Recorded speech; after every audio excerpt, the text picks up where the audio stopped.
নমস্কার দাবাবিম বন্ধুরা, অলিম্পাস একাডেমিতে তোমাদের স্বাগত। আজকে আমরা নতুন একটা অধ্যায় নিয়ে এসেছি, যে অধ্যায়টা খুবই গুরুত্বপূর্ণ। সেটার নাম হচ্ছে সিপিআর। এই সিপিআর হচ্ছে যখন আমাদের কিং চেকে থাকে, এবং সেই চেক থেকে আমরা কিরমভাবে নিজের চেককে বাঁচাবো বা আমাদের কিংকে সেফ পজিশনে নিয়ে যাব। তো আসো দেখা যাক এই সিপিআরটা কিরকম এবং কিরমভাবে হয়, তাদের ফুল ফর্ম কি, এবং কখন কিরমভাবে আমরা সিপিআরটা ইউজ করতে পারি। তো প্রথমে আমরা একটা চার্ট দেখবো, যে চার্টটা অবশ্যই তোমরা সেভ করে নেবে। যেখানে দেখা যাচ্ছে সিপিআর এর যে ফুল ফর্ম, সি মানে হচ্ছে ক্যাপচার, পি মানে হচ্ছে প্রোটেক্ট, আর মানে হচ্ছে রানওয়ে। ঠিক আছে? এবং তাদের এই ডিটেলসটা কিন্তু এখানে তোমরা দেখতে পাচ্ছ। এটা তোমরা সেভ করে নাও, পরবর্তী সময় তোমরা কিন্তু এটা দেখে আরো ভালো করে বুঝতে পারবে। ঠিক আছে? তো এখন চলো বোর্ডে চলে যাওয়া যাক, সেখানে আমরা সিপিআরটা কিন্তু ধীরে ধীরে দেখব। তো প্রথমে বোর্ডটা ক্লিয়ার করে নিই, আর আমরা কিংকে বসিয়ে দিই এইখানে। কিং আমাদের লাগবে, কারণ আজকে সিপিআরটা দেখছি আমরা। আচ্ছা,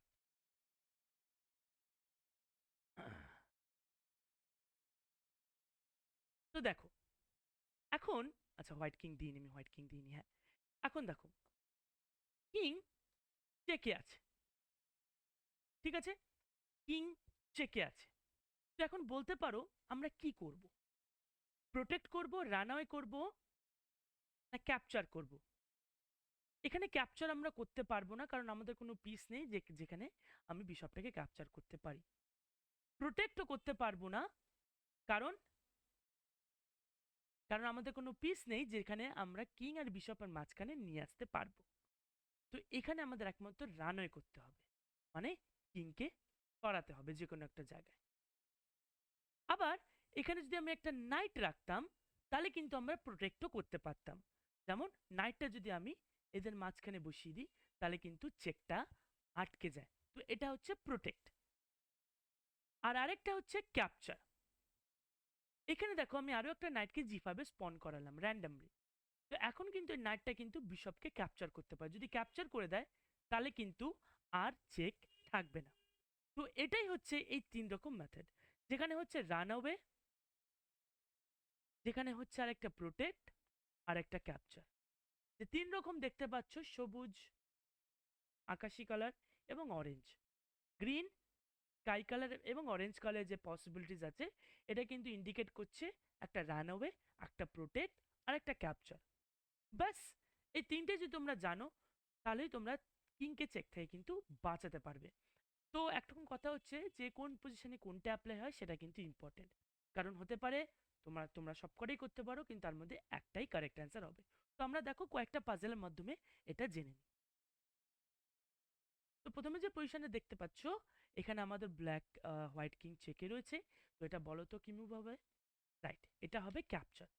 একমাত্র বিশপ দিয়ে আমি রুকটাকে যদি ক্যাপচার করে দিই, তাহলে কিন্তু আমার আর চেক থাকবে। এই পজিশনে কি হবে? আমাদের কিন্তু কিং চেকে আছে, অর্থাৎ কিংকে কিন্তু আমাকে রান অ্যাওয়ে করতে হবে।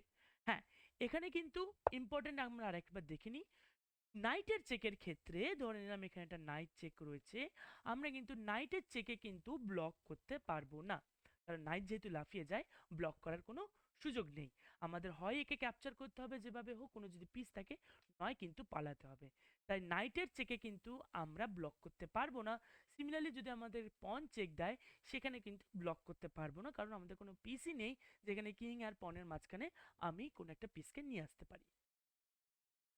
তো এখানে যেহেতু আমাদের নাইট চেক দিচ্ছিল, আর আমাদের কোনো পিস নেই যে নাইটকে ক্যাপচার করব, কিংকে কিন্তু সরাতেই হবে।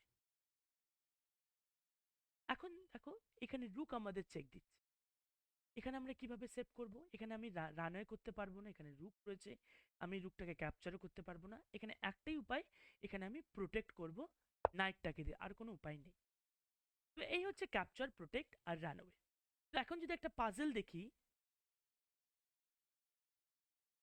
আমি ধরে নিলাম এই পাজেলটাই যাই, একটা র্যান্ডম পাজেল নিয়ে আসি। এই পাজেলটা আমি ধরলাম। এই পাজেল আমরা কি করব? আমাদের কিং চেকে রয়েছে, আমরা এখানে কোনটা অ্যাপ্লাই করতে পারি? ক্যাপচার, প্রোটেক্ট না রানওয়ে? তো একটা একটা করে দেখবো। ক্যাপচার হচ্ছে কুইন, মানে কুইন চেক দিচ্ছে, কুইনকে আমরা ক্যাপচার করতে পারি না, তো এখানে ক্যাপচার হবে না। তাই হয় প্রোটেক্ট হবে, না রানওয়ে হবে। তো প্রোটেক্ট করার জন্য আমাদের কিন্তু অনেক কিছু দিতে পারি, যেমন কুইন দিতে পারি, বিশপ দিতে পারি, এখানে জায়গায় নাইটও দিতে পারি। কিন্তু প্রোটেক্টটা খুব ইম্পর্টেন্ট, ভুল প্রোটেক্ট দিতে দিলে কিন্তু আমাদের পিস চলে যাবে।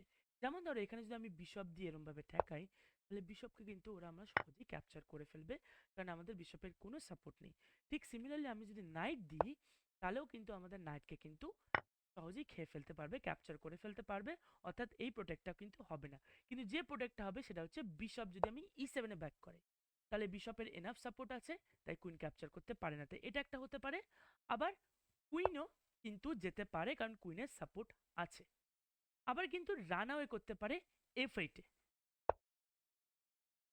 তো এখন কথা হচ্ছে, প্রোটেক্ট করবো না রান অ্যাওয়ে করবো? তোমরা কমেন্ট বক্স আমার জানো। আচ্ছা, তো এখানে অ্যান্সারটা হচ্ছে আমরা এখানে প্রোটেক্ট করব। কারণ যদি আমরা জানি ক্যাসলিং এর নিয়ম অনুযায়ী আমরা যদি কিংকে নাড়িয়ে ফেলতে পারি, আমরা কিন্তু আর ক্যাসেল করতে পারবো না। তো আমাদের যদি ক্যাসেল করতে হয়, তাহলে আমাদের কিংকে নাড়ালে চলবে না। সেই ক্ষেত্রে আমরা হয় বিশপ দিয়ে বা কুইন দিয়ে আমরা এটাকে ব্লক করব। বাট এখানে প্রেফার করব বিশপ দিয়ে ব্লক করার, কারণ বিশপটা কিন্তু আমরা গেমে রেখে দেবো, কুইনটা গেমে রেখে দেবো পরবর্তী সময় এটা কুইনকে ইউজ করার জন্য। তাই রেখে দেওয়ার পরে আমরা কিন্তু তারপরে কিন্তু ক্যাসেল করতে পারি। তো এই ছোট্ট একটা উদাহরণ দিয়ে আশা করি তোমরা বুঝেছো যে কি পজিশন বেসিসে আমরা কোনটাকে চুজ করব, ক্যাপচার, প্রোটেক্ট না রানওয়ে, যেটা আমাদের সর্বোচ্চ আমাদের একটা অ্যাডভান্টেজ দিয়ে থাকবে। ব্যাস এইটুকুই সিপিআর সম্বন্ধে, ক্যাপচার, প্রোটেক্ট, রানওয়ে।